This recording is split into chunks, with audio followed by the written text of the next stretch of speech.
Good day, YouTube. JD here. I'm subbing for Cara today. Today is April 19th, 2016. Today's topic is highly sensitive people, or HSP.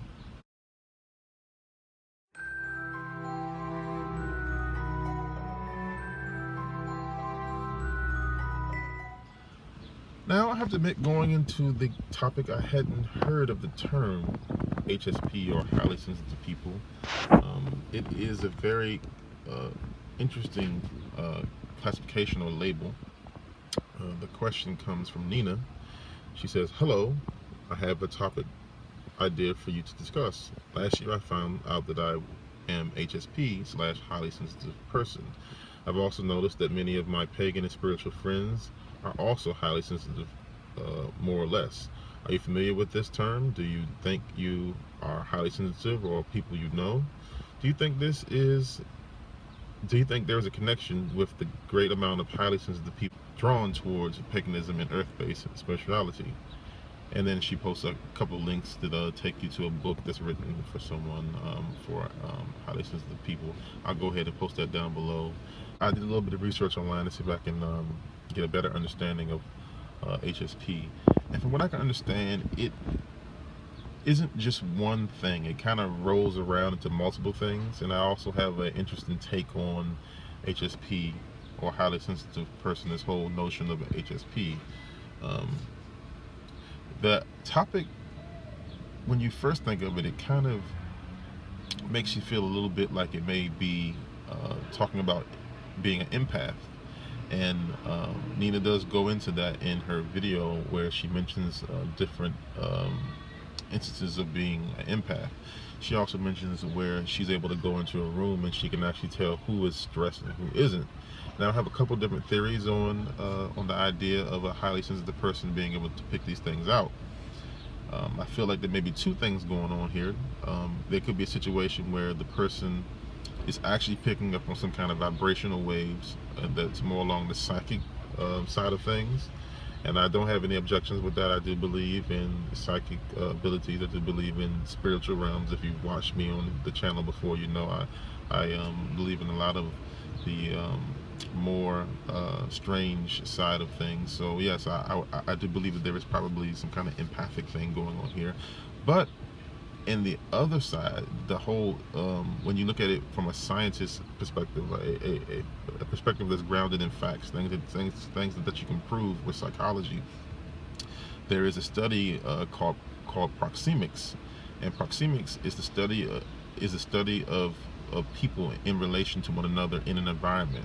So when I actually found out about proxemics through watching a show called Lie to Me, and Lie to Me is about some psychologists who they can basically tell if you're lying. It's based off of a true story, a real person that went all around the world doing all this type of research and was able to find out who's lying and who's not. Now, I'll spare you all of the details for the sake of time, but it's definitely worth looking at Lie to Me. Now, a highly sensitive person, the idea is that they also pull in a lot of data.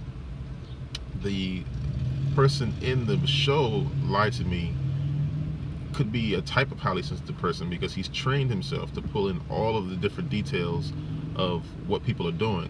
So for example, when the person that wrote this question walks into a room, she can literally look at someone subconsciously and pull in all of the details. She can see how they're sitting. She can see if there's tension in how they're holding their body. These are things that I believe that highly sensitive people actually pull in, and they process this data, whereas people who aren't highly sensitive people aren't even processing this. They have no concept of what's going on. Now, being a fan of the show, I've picked up a number of books and I've read different ways to read people's emotions. They go into things called micro expressions, where you can actually get a quick flash of what's actually on someone's mind the moment you say something, or the moment they see you. You can kind of get behind their skin and actually, for lack of a better term, know what they really are thinking about you or what you've said. I believe highly sensitive people may be pulling this in. So that is one part of highly sensitive people.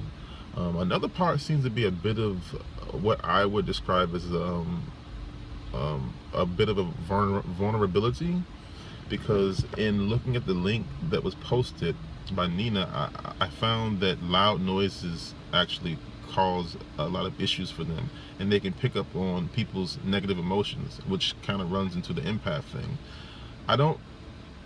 I would say that I found different traits of highly sensitive people in a lot of people that I know, but I haven't found all of the traits in everybody.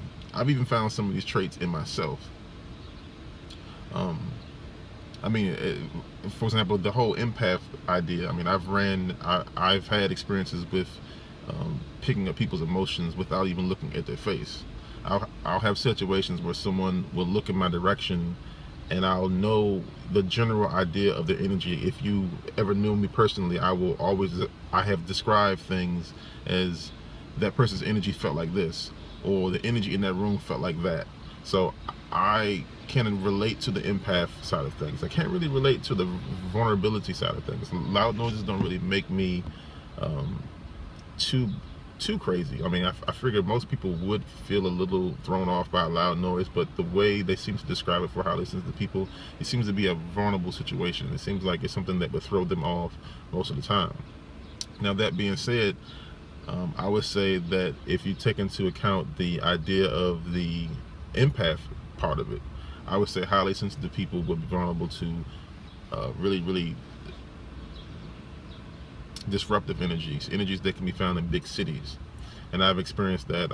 I work in and around Washington D.C., actually, Virginia, and I can say that the energy going into Virginia is much different than what you would have if you live out in the suburbs. So yes, do I think highly sensitive people is a real thing? Yes. Do I know anyone who I can classify as a highly sensitive person? No, because they don't really all fall into the same category. If you check the link on the website, I don't know anyone that kind of can tick off every last one of those um, requirements to be a highly sensitive person. Now, it may be that you don't have to have all of them. Maybe you can only have 2 or 3 of these things, and they can classify you as a highly sensitive person. But from what I can tell, I feel like it's just a classification of something that already exists. It's just something that I feel like may be more on the newer side of things. And to answer your last part of your question, Nina, where you ask, is there a reason why people who follow a pagan path may be connected to a more earth-based spirituality? I'll have to agree that it's possibly a lot of highly sensitive people who are involved in pagan religions, just based off of the fact that a lot of these religions, like you said, are tied to the earth. You kind of have to open yourself up to the earth's energies, and that kind of already primes you to be someone who is sensitive to at least to the earth. And when you start to work with different elements, you kind of have to feel or actually generate the feeling of being in and around those energies. So it kind of primes you to be a highly sensitive person. But that pretty much covers everything I have to say for the topic. You all will see me here next week on Tuesday, because Tuesday, if I'm not mistaken, is Subs Week. Thanks for listening to my rather long video on this topic, and blessed be.